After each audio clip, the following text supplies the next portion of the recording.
my name is Awuor, and like Alisa and Amy, I am a fanatical, passionate believer in the power of the arts and what the arts can do for people in communities.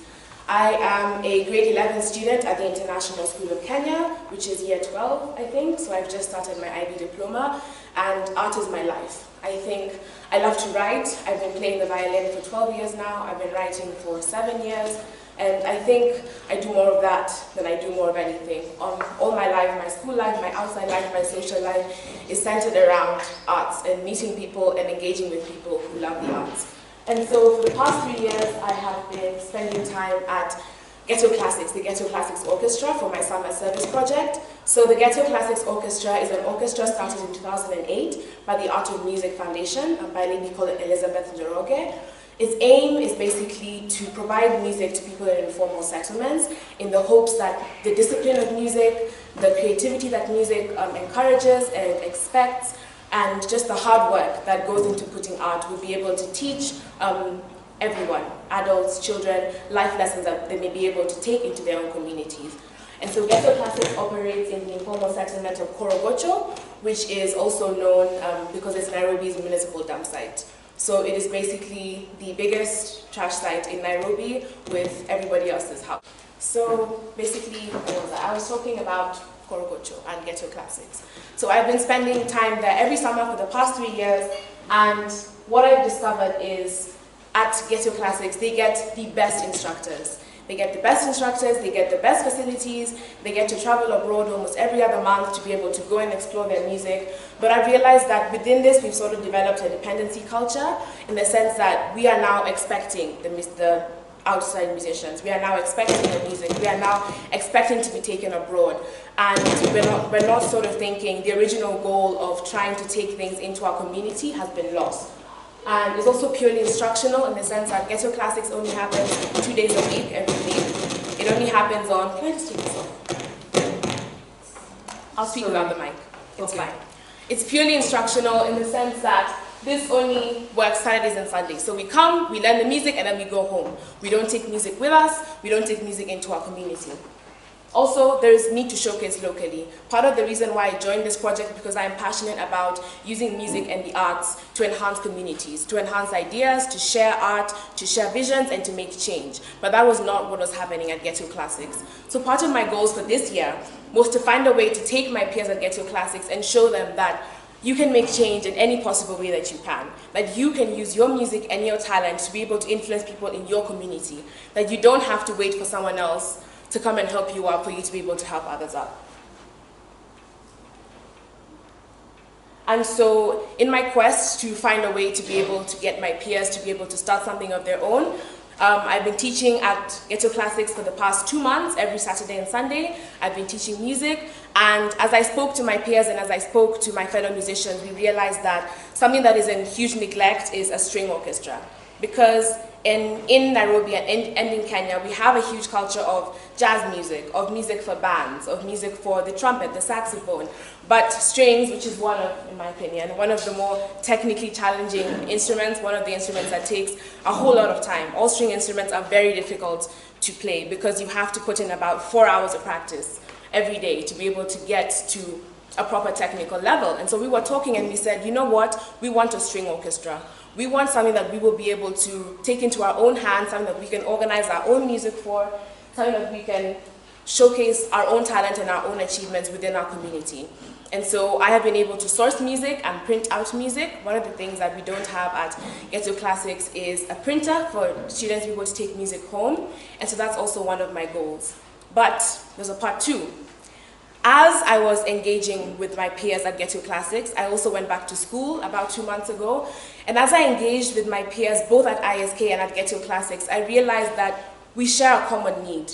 We are both, in both communities, we are both very strong musicians, we are both passionate about music and art. However, we both do not know how to use art and music to give back to each other. And so my new goal became to integrate these two communities, to show Ghetto Classics that giving back doesn't have to mean donations. Giving back doesn't have to mean raising money for so-and-so. Giving back could also be interacting with a community that is different from your own, with a community that shares the same interests but are in two different worlds, and showing them what you have to learn and what you have to show. And also at ISK, that giving back does not have to mean giving donations. It can be taking something that you are passionate about and that you know a lot about, that you are very well versed in, and sharing it with the community that is also well versed in that topic, so that we can come to find common ideas, common interests, common wishes, common goals, so that we can make change together. And so I've been teaching for 2 months. I've also been organizing a concert, which is one of the biggest lessons I've learned, is that every project that gets big needs more people. Because at first I thought I was going to be able to do this on my own. I am not able to do this on my own. And so I've managed to talk to both my music instructors at the International School of Kenya and at Ghetto Classics to be able to start a committee. I've opened a committee because I'm the leader of the Artsco Club and the NHS at ISK. And so I've brought in all my friends there who are passionate about music, who are passionate about giving back. I've also brought in the advancement team from ISK and Elizabeth Njoroge, who is the CEO and leader of Art of Music, which is the organization that runs Ghetto Classics. And so we've been able to set a date for the concert, which is November 2nd. I've also been teaching, printing out music, trying to find a way so that my peers at Ghetto Classics can also be able to take music home so that they can share it with their community. Because what I realized is that a lot of the people in the community did not even know that their best friend played the violin, or that their best friend was a really excellent drummer, or that music was something that you could engage in without having to spend lots of money. And so I've been printing out music, trying to get my peers to find ways to take music home, to show music to their friends in Korogocho, to bring their friends in Korogocho to Ghetto Classics, and to take part in the concert that we're going to have in November. I've also been talking to my musical peers at ISK, organizing the same music. So one of the best things about this concert is that it's not going to be two different groups.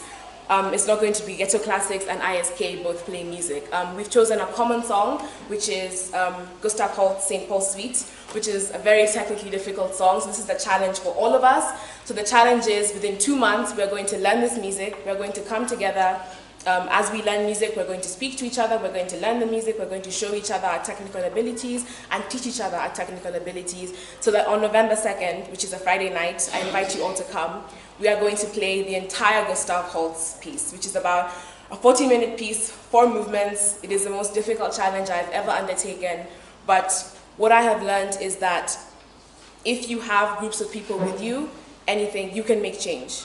You can make change however small it is, however big it is, however you feel. It doesn't have to be something that you don't understand. It can always be something that you are passionate about and that you are passionate about showing people, like I am passionate about art. And so the next steps is, sorry, that's in yellow actually. I'm sorry for that. The next steps are November 2nd, the concert. Continue training my peers at Ghetto Classics to be able to train others. Continue to show Ghetto Classics their potential in terms of coming up with different ideas on how every Saturday and Sunday we can make change in our community. Things as small as inviting the kids who hang around during the rehearsals to come and try and learn an instrument. Inviting someone's mom. We recently had something where we're going to invite the parents over for an afternoon so they can come and see what we're learning. Doing things like taking over a class or teaching a session for the day so that everyone can be able to share the knowledge. Continue teaching at Ghetto Classics, teaching the music and the piece that we're going to be learning. And to continue developing the relationship between Ghetto Classics and ISK, because I think in both communities there is room for explosive change making. There is room for two very intelligent, very passionate communities who both share a common interest, who both share the love of art, to be able to come together and make something that is so amazing. And so after November 2nd, this is not going to end. This is going to be a continuing process, a continuing sharing, a continuing community of music in Nairobi, of music in Kenya, of music in the world, and how we can use the arts to be able to enhance both our lives and the lives of others in any small way we can. And so I'd like to say thank you to the Ghetto Classics Orchestra for allowing me to make noise in their rooms every day. Elizabeth Njoroge, the Executive Director of the Art of Music, Gilbert, Debbie, Susan, and everyone at the Beacon team for helping me put together this presentation and project. Mr. Wells, the Head of Advancement at ISK, who has been my great support in learning how to organize concerts, learning how to organize committees and groups. the article club at ISK, which I lead, and which very graciously jumped onto my idea, because I often come up with very crazy, very weird things, and I'm really grateful that I have friends and peers who are always just ready to jump on and take that journey with me. Polo, my brother, and my uncle Jerry for driving me to Ghetto Classics every day, taking photos of me, and enduring being thirsty, hungry, and tired every Sunday and Saturday. My mom and my dad for encouraging me, for punishing me when I don't do the work, for encouraging me to do the work, and for just pushing me to be the absolute best I can be. And Debbie for helping me with this particular presentation. Thank you, everyone.